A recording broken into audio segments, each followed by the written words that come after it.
సంస్కృతిలో సాంప్రదాయాలలో గోమాతకు ఉన్నటువంటి విశిష్టతని వైశిష్ట్యాన్ని తెలియజెప్పేటువంటి గొప్ప ఆర్యోక్తి. అత్యంత పవిత్ర పుణ్యక్షేత్రమైన తిరుమల తిరుపతి దేవస్థాన ఆధ్వర్యంలో నడుస్తున్న గోశాలలో అమ్మ కంటే కూడా అత్యంత పవిత్రంగా సకల దేవతల స్వరూపిణి అయినటువంటి గోమాతకి మహాపాతకం గోశాలలో జరుగుతున్నది. ఎంత దారుణమైనటువంటి పరిస్థితి దాపురించింది అంటే, మా ప్రభుత్వంలో హైందవ ధర్మాన్ని కాపాడుతాం, హిందూ ధర్మ పరిరక్షణకు కట్టుబడి ఉంటాం, తిరుమల పవిత్రతను కాపాడటమే ధ్యేయంగా పాప ప్రక్షాళన చేస్తామని చెప్పినటువంటి చంద్రబాబు నాయుడు గారు పవనానంద స్వాముల వారి ఆధ్వర్యంలో నడుస్తున్నటువంటి ఈ ప్రభుత్వ ఆధ్వర్యంలో తిరుమల తిరుపతి దేవస్థానం వారి గోశాలలో గత 3 నెలలుగా దాదాపు 100కు పైగా గోవులు మృతి చెందుతున్నాయి. దీన్ని దాచిపెట్టేసినారు. ఎంత దారుణమైనటువంటి పరిస్థితి అంటే, గోవును తాకితేనే, గో ప్రదక్షిణ చేస్తేనే సకల తీర్థాలలో స్నానమాచరించినట్టుగా, సకల తీర్థాల దర్శనమైనట్లుగా భావించేటువంటి ఈ పవిత్ర భారతావనిలో, అది కూడా అత్యంత పవిత్ర పుణ్యక్షేత్రమైన వెంకటేశ్వర స్వామి ఆలయ పరిరక్షణలో సాక్షాత్తు వెంకటేశ్వరునికే స్వయంభూగా శ్రీ మహావిష్ణువు ఈ తిరుమల క్షేత్రం మీద అడుగిడినప్పుడు, దాక్కుని పుట్టలో ఉన్నప్పుడు గో క్షీరదమే ఆయనకు ఆహారంగా మారిందే. ఆ గోవును పరిరక్షించటానికే, ఆయన కాపాడటానికి ఆ రోజున ఓ గొల్ల వ్యక్తి ఆ ఆవును కొట్టడానికి పోతే గొడ్డలితో దాన్ని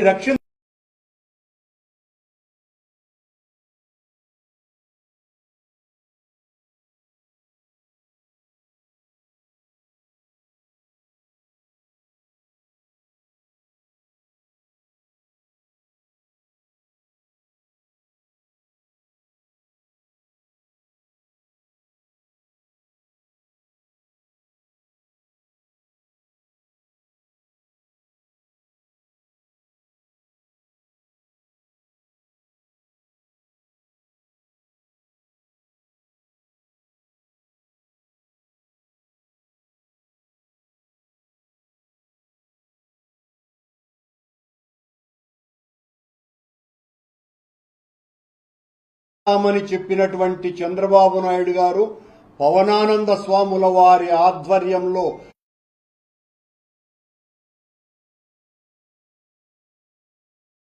పవిత్ర పుణ్యక్షేత్రమైన వెంకటేశ్వర స్వామి ఆలయ పరిరక్షణలో సాక్షాత్తు వెంకటేశ్వరునికే స్వయంభూగా శ్రీ మహావిష్ణువు ఈ తిరుమల క్షేత్రం మీద అడుగిడినప్పుడు, దాక్కుని పుట్టలో ఉన్నప్పుడు గో క్షీరదమే ఆయనకు ఆహారంగా మారిందే. ఆ గోవును పరిరక్షించటానికే, ఆయన కాపాడటానికి ఆ రోజున ఓ గొల్ల వ్యక్తి ఆ ఆవును కొట్టడానికి పోతే గొడ్డలితో దాన్ని రక్షించటానికి పోయి సాక్షాత్తు శ్రీ మహావిష్ణువుకే గాయమైనటువంటి సంఘటన మన పురాణాలన్నీ తెలుపుతున్నాయి. అది గోమాతకున్నటువంటి విశిష్టత. సాక్షాత్తు వెంకటేశ్వర స్వామి ఆలయ తలుపులు తెరిచేటువంటి వ్యక్తి కూడా గో సంరక్షకుడు. అంతగా గోవులతో అన్యోన్య బాంధవ్యం ఉన్నటువంటి తిరుమల క్షేత్రంలో అది నడిపేటువంటి గోశాలలో గోవుల దుస్థితి ఎలా ఉంది అంటే మీరు చూడండి, చనిపోయినటువంటి ఆవులు ఎన్ని ఉన్నాయో మచ్చుకు కొన్ని మాత్రమే గత 3 నెలలుగా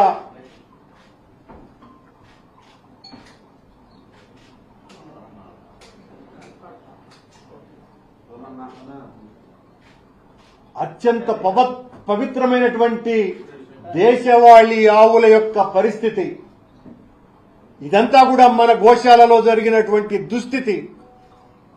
భగవంతునితో సమానమైనటువంటి గోవులకు పట్టినటువంటి గతి. మచ్చుకు కొన్ని మాత్రమే, ఇవి మా పరిశోధనలో దొరికినటువంటివి మాత్రమే. ఇవి కాకుండా ఎన్నో ఆవులు మరణించినాయి.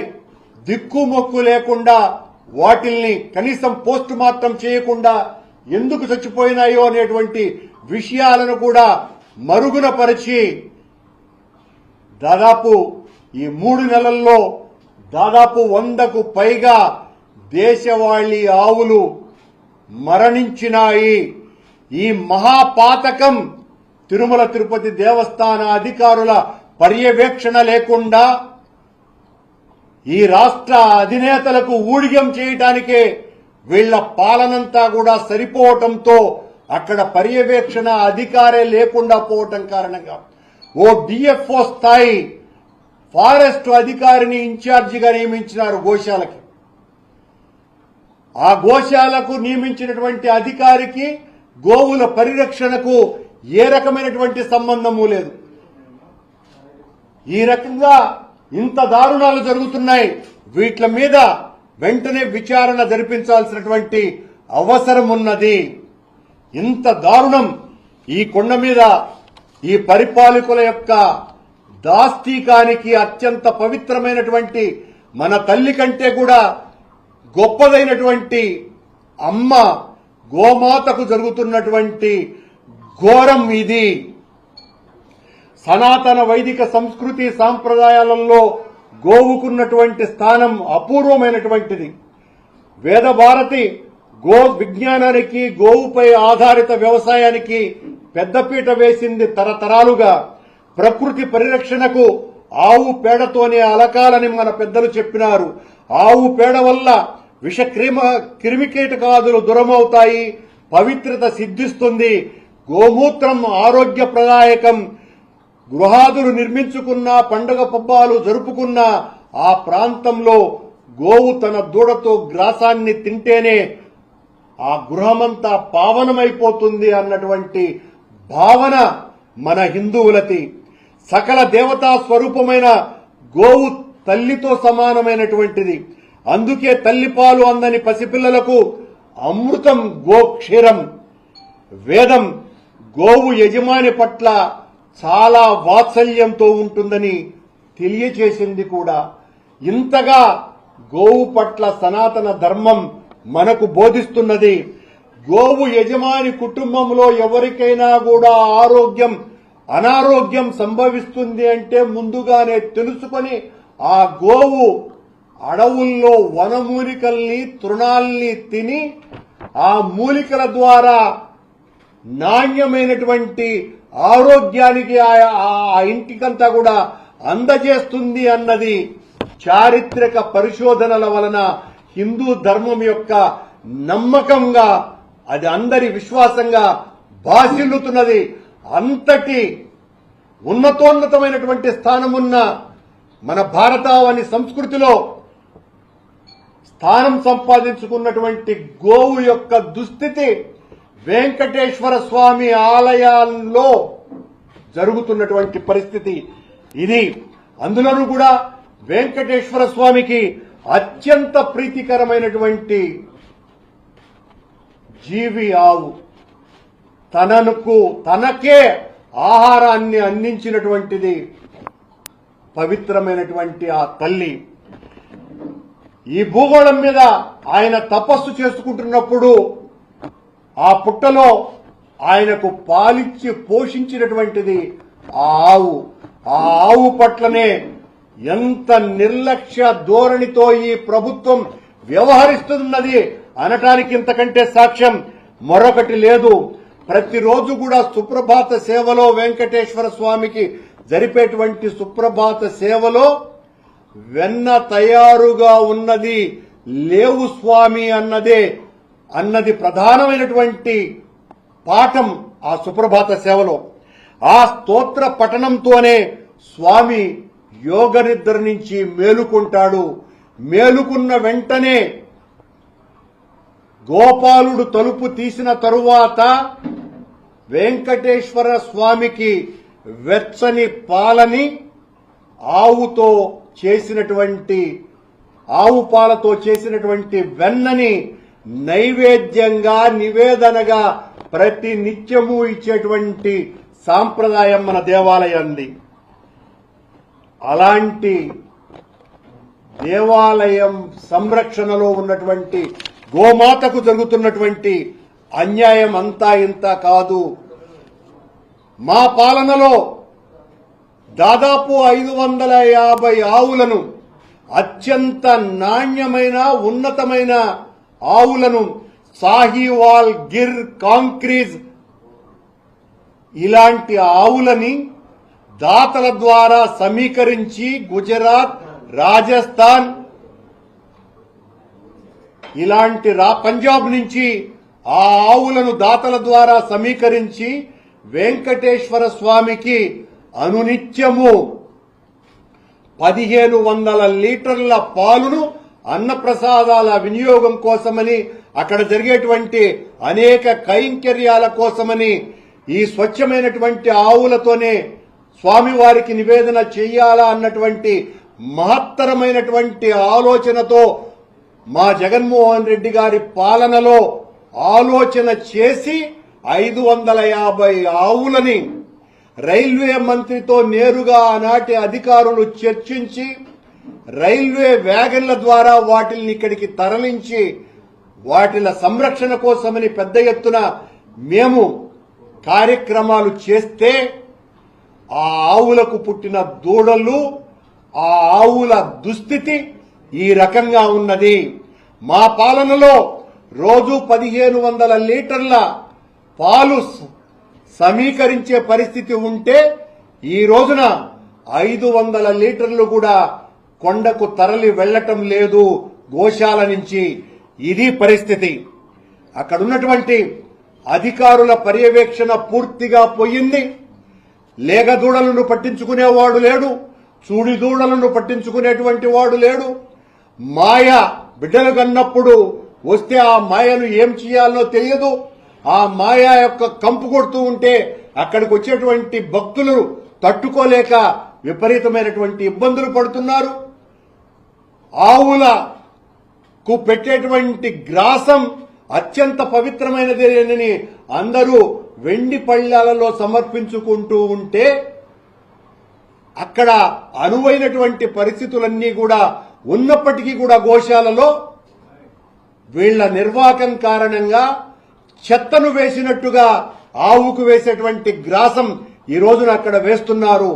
ఆ ఆవులలో ఒక ఆవు, అందులోనూ కూడా అత్యంత ముఖ్యమైనటువంటి సాహివాల్ ఆవు గత కొద్ది రోజుల క్రితం నిండు చూలాలు పూర్ణ గర్భవతి అయినటువంటి ఆ గోమాత వీళ్ల దగ్గర నుంచి గోశాల నుంచి తప్పించుకుని వెళ్లి నేరుగా రైలు కింద పడి తల్లి బిడ్డ మరణించినాయంటే ఎంతగా వీటిల మీద పర్యవేక్షణ కరువైంది. దాని చెవులకు ట్యాగులు వేస్తారు.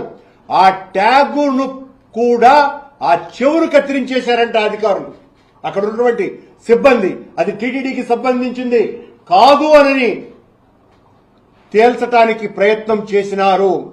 ఇంత పవిత్రమైనటువంటి ఆవు పట్ల ఎంత నిర్లక్ష్యంగా వ్యవహరిస్తున్నది. ఆనాటి మా ప్రభుత్వం, జగన్మోహన్ రెడ్డి గారి ప్రభుత్వం, స్వామివారికి అనునిత్యము కూడా ఈ దేశవాళీ ఆవుల నుంచే నెయ్యిని సరఫరా చేయాలన్నటువంటి సమున్నతమైనటువంటి ఆలోచనతో అనునిత్యము 100 కేజీల నెయ్యి తయారు కావటానికి 50 కేజీలు ధూపదీప నైవేద్యాలకు, 50 కేజీలు అన్నప్రసాదాలకు వాడటం కోసమని మేము ఈ దేశవాళీ ఆవులను తీసుకొని వచ్చి తద్వారా ఈ నెయ్యిని సరఫరా చేయాలా అనేటువంటి కార్యక్రమానికి దానికి సంబంధించి మేం బైలోనా మెథడ్ లో అంటే కవ్వం ద్వారా చిలికేటువంటి సాంకేతిక పద్ధతి ద్వారా దాదాపు 5 కోట్ల రూపాయలు వెచ్చించి దానికి సంబంధించినటువంటి కార్యక్రమాలను కూడా మేం చేస్తే దాన్ని పట్టించుకునేటువంటి నాథుడు కూడా లేడు. పూర్తిగా దేశవాళీ ఆవులతోనే ఉదయంన ఈ నైవేద్యాలకు రోజంతా కూడా ధూపదీప నైవేద్యాలకు ఆ నెయ్యిని వాడాలని మేము నిశ్చయించి దానికి సంబంధించినటువంటి కార్యక్రమాలు అక్కడ చేస్తే ఇప్పుడు దాదాపుగా పూర్తిగా వచ్చినా కూడా ఇంతవరకు కూడా దాన్ని పట్టించుకున్నటువంటి నాథుడు లేడు. ఎన్డీడీపీ వారి సహాయంతో దాదాపు 50 కోట్ల రూపాయలతో సహాయంతో మేము ఈ సాహివాల్, గిర్, కాంక్రీజ్, బాహుబలి ఇలాంటి ఆవుల పునరుత్పత్తి కేంద్రాన్ని ఏర్పాటు చేస్తే దానికి సంబంధించి దాదాపు వర్క్ పూర్తి కావచ్చినా కూడా ఈ పాలకులు వచ్చిన తర్వాత, చంద్రబాబు గారి ప్రభుత్వం వచ్చిన తర్వాత దాని పర్యవేక్షణ లేదు. దాన్ని ఏ రకంగా పూర్తి చేయాలో తెలియకుండా అధ్వాన్నకరమైనటువంటి పరిస్థితుల్లోకి నెట్టివేశారు. ఉత్తమోత్తమైనటువంటి ఆ బ్రీడింగ్ సిస్టమ్ ద్వారా గో ఆధారిత అంటే ఫెర్టిలైజర్స్ ని లేకుండా చేసి గో ఆధారిత పంటల్ని ఉత్పత్తులు చేయటానికి ఆంధ్ర రాష్ట్రంలో ఒక సరికొత్త ఉద్యమాన్ని వెంకటేశ్వర స్వామి ఆలయం ద్వారా చెయ్యాలన్నటువంటి తపనతో ఆనాడు వైఎస్ జగన్మోహన్ రెడ్డి గారి పాలనలో బోర్డు అధికారులు అంతా కూడా తలచి ఈ ఎన్డీడీబీ ద్వారా సాక్షాత్తు ఎన్డీడీబీ చైర్మన్ ని తిరుపతికి పిలిపించి ఆయనతో మాట్లాడి ఈ రకమైనటువంటి ప్లాంట్ ను ఏర్పాటు చేసి సెంటర్ ఆఫ్ ఎక్సలెన్స్ ఏర్పాటు చేయడానికి మేము ప్రయత్నం చేస్తే దాదాపు 48 కోట్లు దాని మీద వెచ్చించాలని నిర్ణయించినారు. వాళ్లే ఇవ్వటం కూడా జరిగింది, ఎన్డీడీపీ వాళ్లే. కానీ ఈ రోజు దాని పరిస్థితి ఏంటి? చివరకు ఆవులకు ఈ గతి పట్టించేటువంటి పరిస్థితి తెచ్చినారు. మంచి ఆవులను ఈ బ్రీడింగ్ కేంద్రం ద్వారా తయారు చేసి ఈ రాష్ట్రంలో ఉన్నటువంటి రైతులకంతా కూడా అందించటం ద్వారా రోజుకు వెంకటేశ్వర స్వామి ఆలయానికి లడ్డూ తయారీకి 15,000 కేజీల నెయ్యి అవసరమవుతుంది కనుక ఈ దేశవాళీ ఆవులను ఉత్పత్తి చేసినటువంటి ఆవులను రైతులకు ఇచ్చి వాళ్లను ప్రోత్సహించి వాళ్ల ద్వారా ఈ నెయ్యిని సమీకరించాలా అన్నటువంటి ఒక గొప్ప ఆశయంతో జగన్మోహన్ రెడ్డి గారి పాలన సాగింది. మా మీద నిరంతరం కూడా దుష్ప్రచారం చేసి జగన్మోహన్ రెడ్డి గారి పాలనంతా ఏదో ధర్మ విఘాతానికే వీళ్లు పాలించినారు అని చెప్పినటువంటి ఓ పాపిస్ట్ పాలకులకి మేము ఈ రోజున మా జగన్మోహన్ రెడ్డి గారు చేసినటువంటి అద్భుతమైనటువంటి కార్యక్రమాల్ని ఈ రోజున ప్రజలకందరికీ కూడా తెలియజేస్తున్నాం. దాదాపు 2,000 ఆవులని ఈ గోశాల ద్వారానే మేము రైతులకు పంపిణీ చేయటం జరిగింది. అది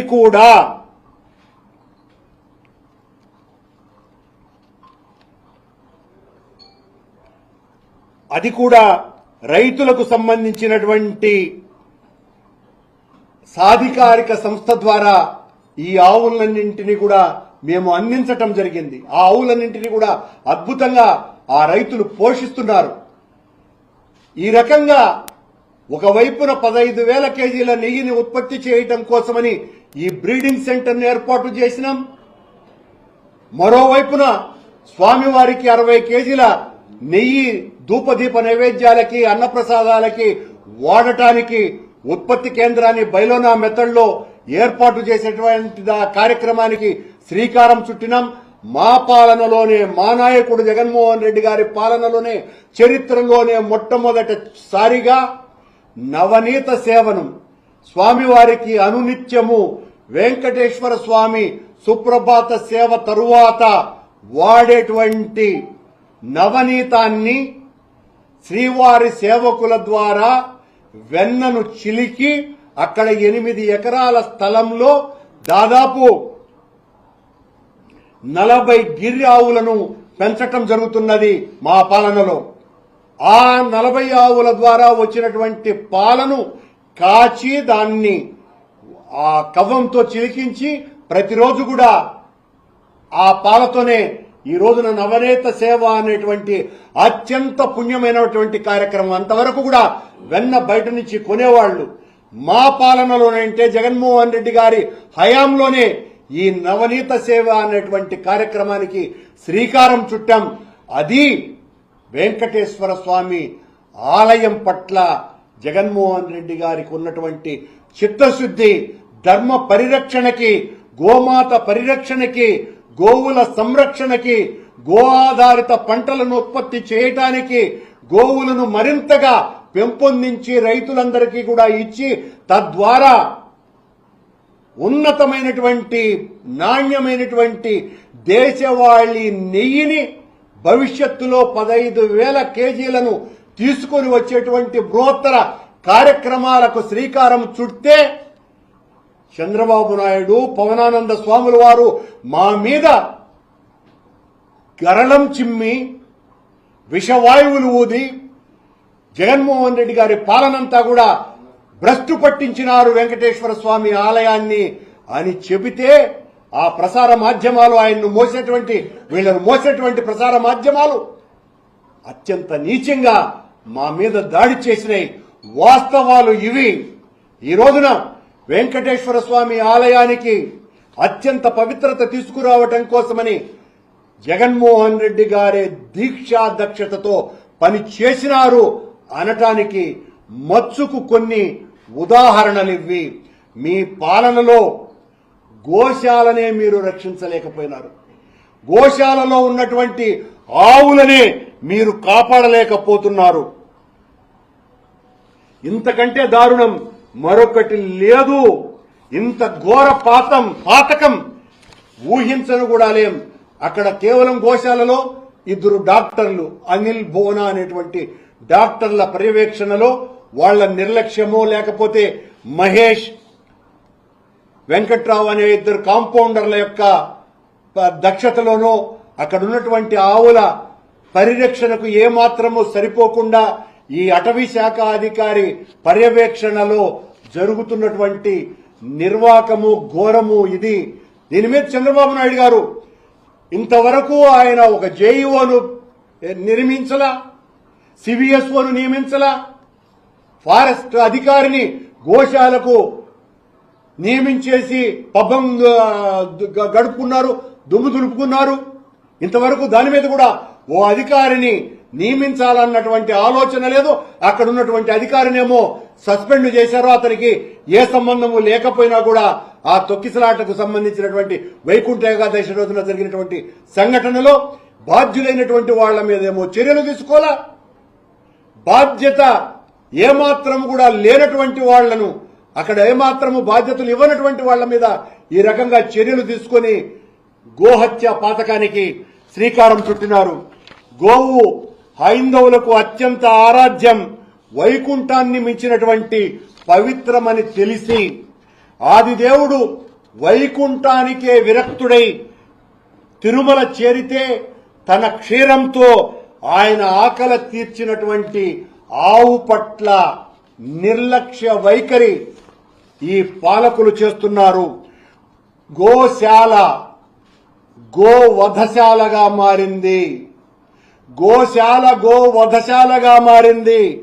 సనాతన ధర్మపు ముసుగులో ఆ మిథ్యావాదంతో గోవుల్ని వధ్యశలకు బలి చేస్తున్నారు ఈ పాలకులు. ఇంతకంటే ఘోర పాపం మరొక్కటి లేదు. స్వామిని గోవిందుడు అని అంటాం. గోపాలకుడు ఆయనే, గో పోషకుడు ఆయనే, గోరక్షకుడు ఆయనే. కాబట్టి వైకుంఠవాసుడు గోవిందుడయ్యాడు.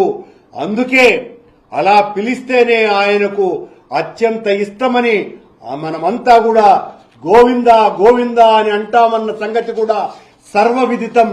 అలాంటి గోవు పట్ల ఈ పాలకుల యొక్క ధోరణి ఎలా ఉందో హైందవ సమాజమంతా ఆలోచించాల్సినటువంటి అవసరం ఉన్నది. ఇదేది రాజకీయ ప్రసంగమో రాజకీయం కోసమనో నేను జరుపుతున్నటువంటి పత్రికా సమావేశం కాదు. హైందవ ధర్మ పరిరక్షణకు నడుం బిగించే వాళ్ళందరూ కూడా, సనాతన ధర్మాన్ని కాపాడాలని నిశ్చయించుకున్నటువంటి వాళ్ళందరూ కూడా గోమాతను పూజించాలని హైందవ ధర్మము వేదము ఘోషిస్తున్నటువంటి విషయం తెలిసిన వాళ్ళందరూ కూడా ఆ గోమాతకు జరుగుతున్నటువంటి ఘోరం పట్ల ఉద్యమించాల్సినటువంటి అవసరం ఉన్నది, ఆగ్రహించాల్సినటువంటి అవసరం ఉన్నది. మా పాలనలో వైఎస్ రాజశేఖర రెడ్డి గారు, నా గురువు గారు వైఎస్ రాజశేఖర రెడ్డి గారు ముఖ్యమంత్రిగా ఉండిన కాలంలో దేశంలోనూ ప్రపంచంలో ఉన్నటువంటి హైందవ ధార్మికులనందరినీ కూడా పిలిచి వందే గోమాతరం అని 3 రోజుల పాటు సదస్సు నిర్వహించినటువంటి ఘనత మా నాయకుడు జగన్మోహన్ రెడ్డి గారి తండ్రి పాలనలో జరిగింది.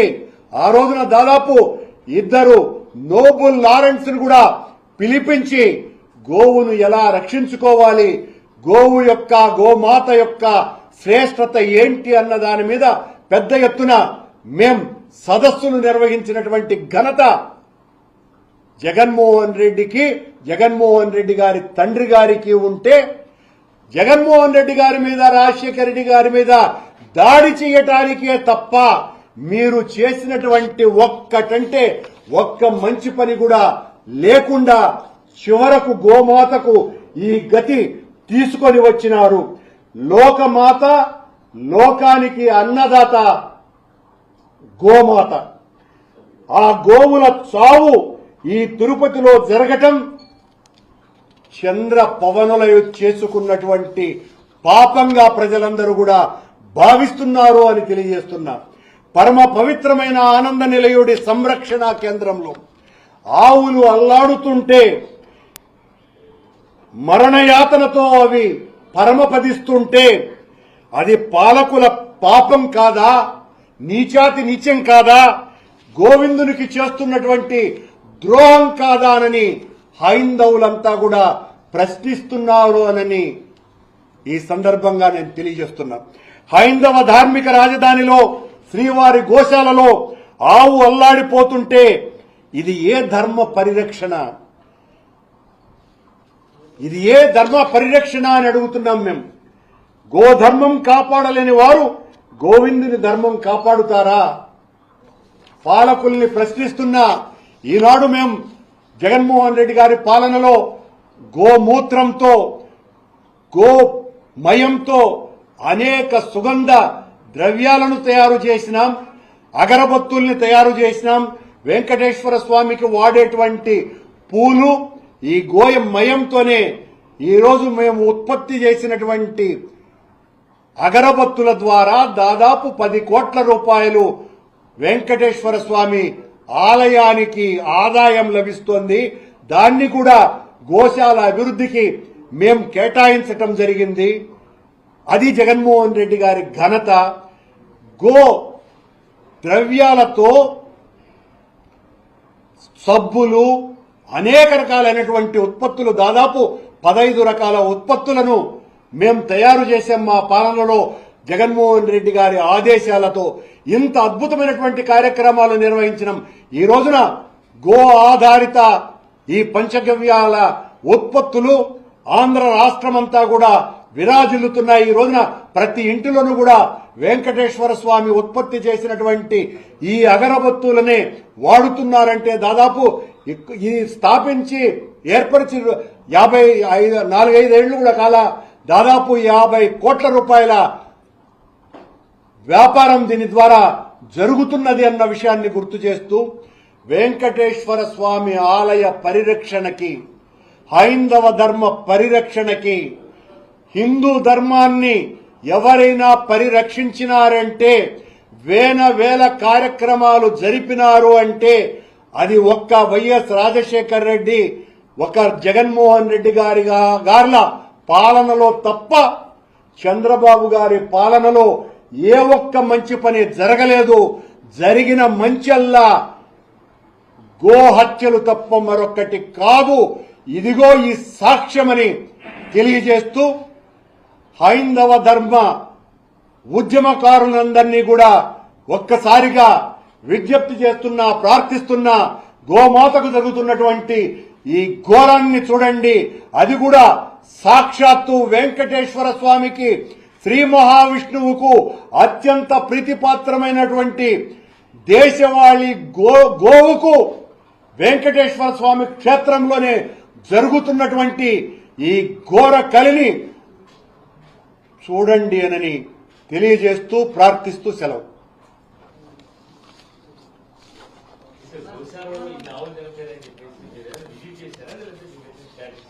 తెలుసుకున్నాను. జరుగుతున్నటువంటి వాస్తవం పట్ల మాకున్నట్టు, నేను అక్కడ టీటీడీ చైర్మన్గా పనిచేసిన వాడిని కదా, నాకు తెలిసిన వాళ్ళు చాలా మంది ఉంటారు. తద్వారా వచ్చినటువంటి ఇన్ఫర్మేషన్స్ ఇవన్నీ మమ్మల్ని అడిగి పంపిస్తారా? మమ్మల్ని ఏదో నేరస్తులుగానో అది కూడా గుర్తిస్తున్నారా మమ్మల్ని?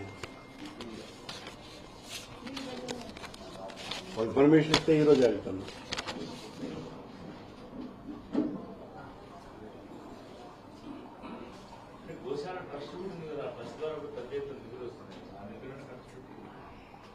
అదే కదా చెప్తున్నాను. 3 నెలల్లో 100 ఆవులు చనిపోవటం ఏంటండి? ప్రపంచమంతా కూడా గోవును సంరక్షించాలా అనేటువంటి ఉద్యమాలు జరుగుతుంటే సాక్షాత్తు వెంకటేశ్వర స్వామి పోషణలో ఉన్నటువంటి గోవులకి ఈ గతి పడితే ఇంకేం మాట్లాడాలి?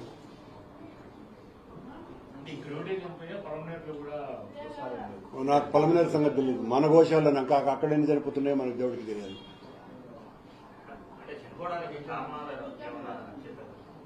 వీళ్ళ నిర్లక్ష్యం, పట్టించుకోకపోవటం, అక్కడ పర్యవేక్షణ అధికారిగా ఉండవలసిన వాడు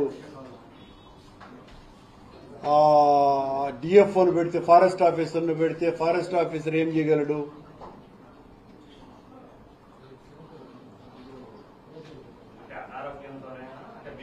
అనారోగ్యమైన ఆరోగ్యంగా ఉంచటానికి ప్రయత్నం చేయవలసినటువంటి బాధ్యత అక్కడ ఉన్నటువంటి గో సంరక్షకులది కదా. ఎందుకు అనారోగ్యం వస్తున్నది? ఎందుకు అన్ని బక్కగా కూడా ఉన్నాయి? కొన్ని చూశారో లేదా మీరు? కొన్ని 2-3 బతికున్నాయి. ఎందుకు అంత ఆహారలేమిగా ఉన్నట్టుగా ఉన్నాయి?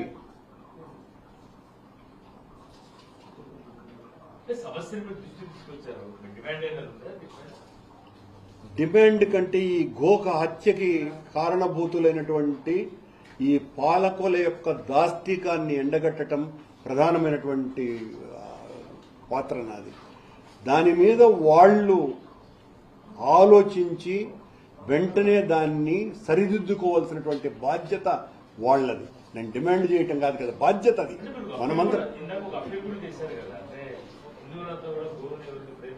అవును కదా, అవును.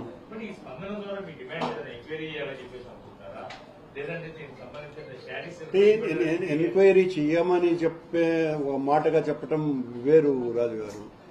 ఈ విషయం ప్రజలకందరికీ కూడా తెలియాల్సినటువంటి అవసరం ఉన్నది. మొదట చెప్పేది ఒకటి, చేసేది ఒకటిగా చేస్తున్నటువంటి పాలకుల నిర్వాకం ఎంత దారుణంగా ఉన్నది అన్న విషయం హిందువులకు తెలియాల.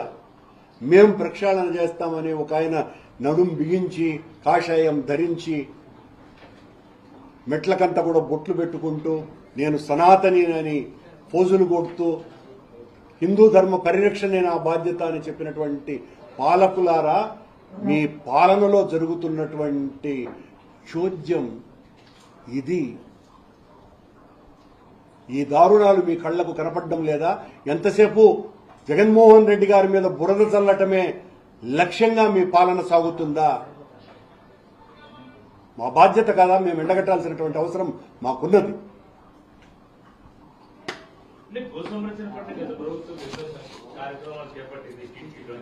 నోటికి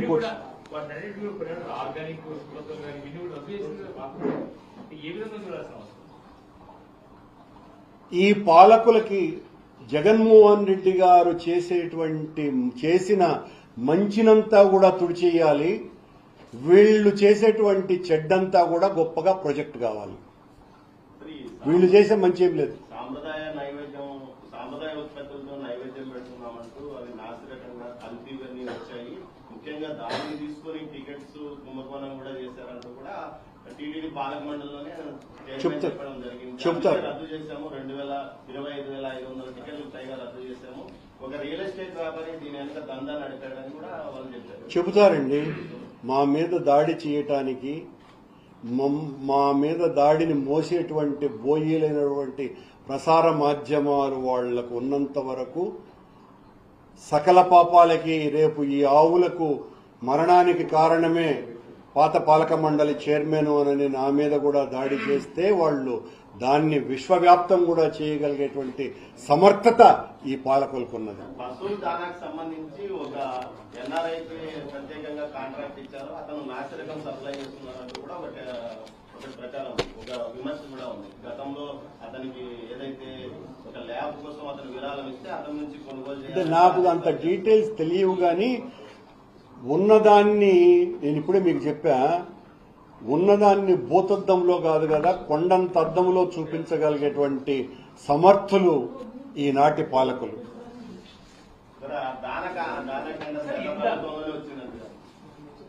దానా కేంద్రము నేను చేయలేదు, నాకు తెలియదు విషయం, తెలియని దాని మీద నేను మాట్లాడడం కరెక్ట్ కాదు. Okay, thank you.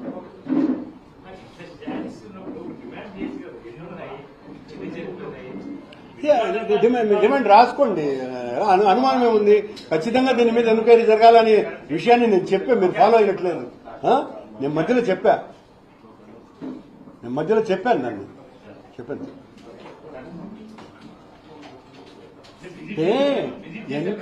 ఎంక్వైరీ చేయాలన్నది పాత మాట. ఎంక్వైరీ మనం డిమాండ్ చేస్తే చేసేదేముంది, మీకు తెలియదేముంది? మీరు పోవాలా, నేను కాదు పోవాల్సింది. ఆ రిజిస్టర్స్ తనిఖీ చేయండి. మేము ఒక్కరోజు కూడా ఒక తప్పుదాము ఊరికనే నువ్వు ఆ బోయిలాగా మాట్లాడమాగా.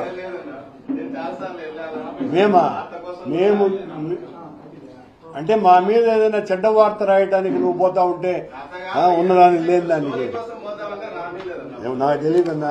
మేము మాత్రం అక్కడ జరిగే ప్రతి కార్యక్రమానికి